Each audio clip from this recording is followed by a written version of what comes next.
So see here, I'm going to take an inductor in practical inductor, so it will have L in series with R, and I'm going to excite the inductor with an AC signal Vm sin omega t.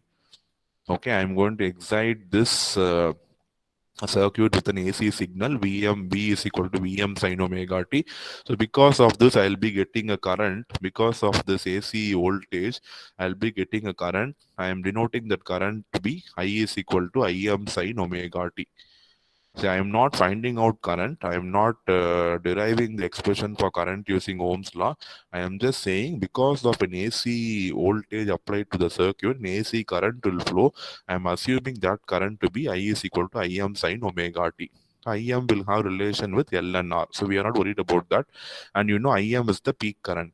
So maximum energy your inductor can store is given by half Li square.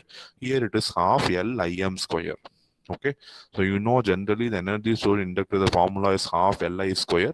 If I is DC means we just put it as half Li square. If I'm going to use an AC source, I'll be replacing that I with the peak value of current. So it is half L Im square. And also we require in the Q factor maximum energy stored per cycle.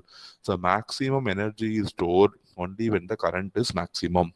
So the maximum energy stored per cycle is half Li square, Lim square. Okay, this is one equation we got for the Q factor. Now we are going to see what is the energy dissipated per cycle. So if you take the ratio, we'll get the answer for Q.